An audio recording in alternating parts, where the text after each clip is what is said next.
E o artigo 24? Artigo 24, competência concorrente, ou seja, competência legislativa concorrente, competência de cada um dos entes federativos que estão no caput do artigo 24, tem competência para legislar sobre os assuntos aqui previstos.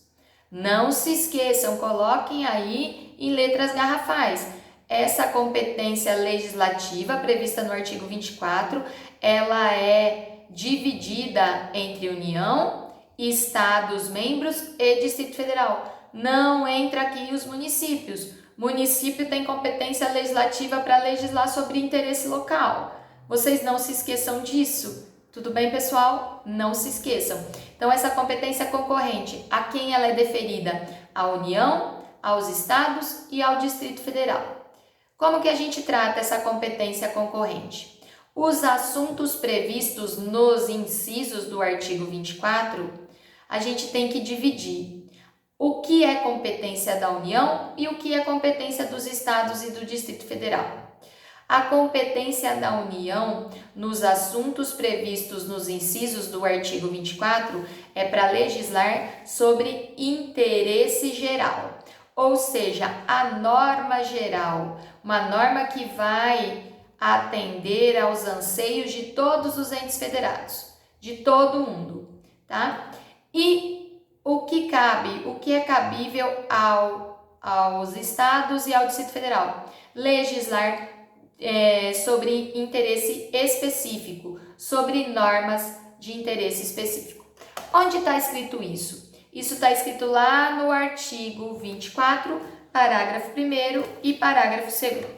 Diz assim: no âmbito da legislação concorrente, a competência da União limitar-se-á a estabelecer sobre normas gerais. Então, vamos pegar aqui os primeiros incisos. Fala assim o caput: compete à União, aos Estados e ao Distrito Federal legislar concorrentemente sobre. Vamos pegar exemplo: direito tributário, financeiro, penitenciário, econômico e urbanístico. Competência concorrente, ou seja, competência da União, dos Estados e do Distrito Federal. Parágrafo único diz que no âmbito da legislação concorrente, a competência da União limita-se a estabelecer normas gerais. Então, vamos pensar no direito penitenciário, né, em situações penitenciárias, onde se tem penitenciárias. Cabe à União legislar sobre normas gerais referente ao direito penitenciário, às situações penitenciárias pelo Brasil inteiro. Então, as normas gerais são da União.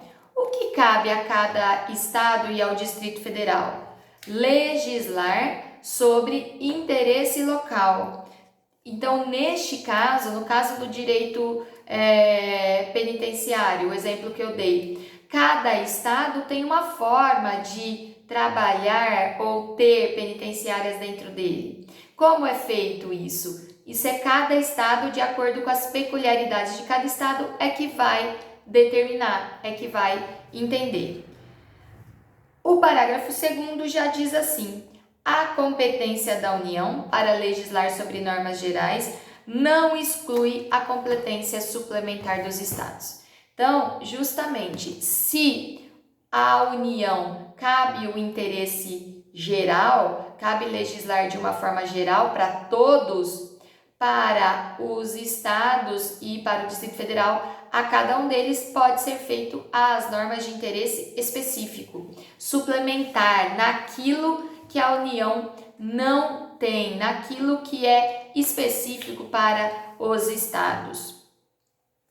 Então, a gente não pode esquecer, tá? A União legisla normas de interesse geral. E aí a gente tem também o parágrafo 3º e o parágrafo 4º, que são extremamente importantes e que caem muito em provas de concurso. O parágrafo 3º diz o seguinte: inexistindo lei federal sobre normas gerais, os estados exercerão competência legislativa plena para atender às suas peculiaridades. E o parágrafo 4º, a superveniência de lei federal sobre normas gerais suspende a eficácia da lei estadual no que lhe for contrário. Então aqui a gente tem algumas situações bem interessantes que a gente tem que saber, porque isso é muito pedido em concurso, é muito pedido em prova de OAB, em prova de concurso e em prova na faculdade também. Normas, omissão da União. Então vamos pensar que em relação ao direito penitenciário, a União não fez, embora a Constituição, exemplo, tá, gente? Embora a Constituição ela determine que a União cabe fazer a legislação geral, a União não fez. Então, havendo inércia da União, cabe aos estados, e aqui também pacífico na doutrina e na jurisprudência, que é extensivo ao Distrito Federal também. Por quê? Porque o próprio caput do 24 fala competência concorrente da União, dos Estados e do Distrito Federal. Então, também aqui pacífico, que é cabível, que é permitido ao Distrito Federal.